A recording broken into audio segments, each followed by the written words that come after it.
Sejak 1 Juli 2019, 12 kamera tilang elektronik baru terpasang di sejumlah titik. Kamera pemantau tersebut dapat menangkap pelanggaran lalu lintas hingga perilaku pengendara. Rekan kami Franska Lukito melaporkan langsung dari kawasan Sarinah, Jakarta. Franska, bagaimana mekanisme kerja tilang elektronik yang terbaru ini?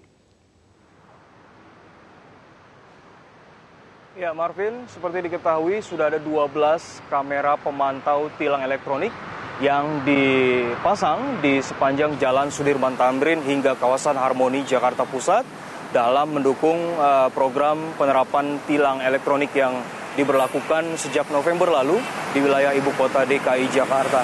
Dan ada beberapa jenis pelanggaran yang dapat terekam oleh kamera-kamera pemantau yang terbaru ini.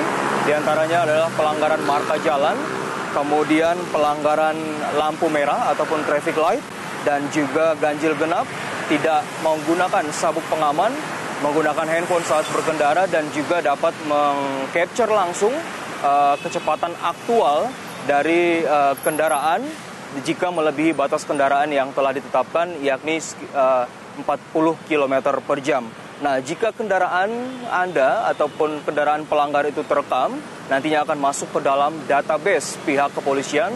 Kemudian pihak kepolisian akan melakukan verifikasi terlebih dahulu dan akan melakukan pengiriman surat tilang dan juga surat konfirmasi kepada pelanggar. Dan pengiriman ini akan dilakukan ke alamat sesuai alamat yang tertera di STNK kendaraan tersebut. Ada beberapa keuntungan dan juga kelemahan dalam penerapan sistem tilang elektronik ini. Yang pertama, tilang elektronik ini dapat mempercepat proses penilangan, kemudian juga data tilang dapat diakses oleh seluruh instansi terkait. Ini dilakukan sebagai sarana pengawasan, analisa, dan juga evaluasi. Kemudian pembayaran tilang juga dipermudah dengan menggunakan sistem perbankan. Dan besaran denda yang harus dibayarkan ini nanti akan diberitahukan melalui pesan singkat dan juga sarana lainnya kepada para pelanggar. Kemudian petugas dapat melampirkan bukti-bukti pelanggaran, baik itu foto ataupun video, sebagai pertimbangan hakim dalam persidangan nantinya.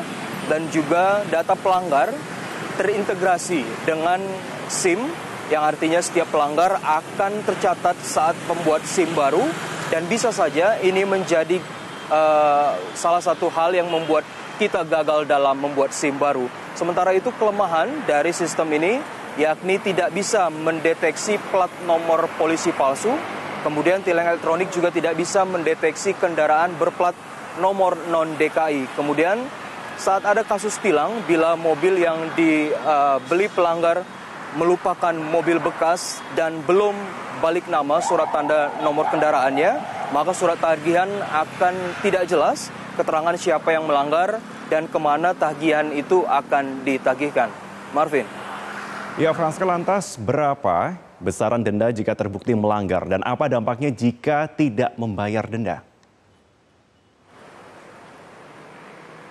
Ya, Marvin, untuk besaran denda ataupun hukuman yang didapatkan bagi para pelanggar yang terekam melakukan pelanggaran di kamera tilang elektronik ini, yakni sesuai dengan jenis pelanggaran masing-masing dan juga jenis kendaraan yang melanggar.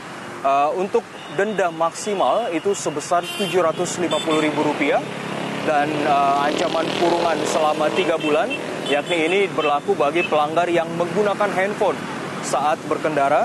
Dan kemudian untuk pelanggaran yang terendah didenda sebesar Rp250.000 dan ancaman kurungan selama 2 bulan. Dan ini untuk pelanggar yang tidak menggunakan sabuk pengaman selama berkendara. Denda tilang elektronik ini dapat dibayar melalui Bank BRI dan proses pembayaran dilakukan maksimal selama 14 hari. Dan jika tidak melakukan pembayaran, nantinya STNK kendaraan pelanggar akan terblokir secara otomatis. Ya, untuk sementara Marvin, kembali kepada Anda di studio. Franska Lukito, terima kasih untuk informasi Anda.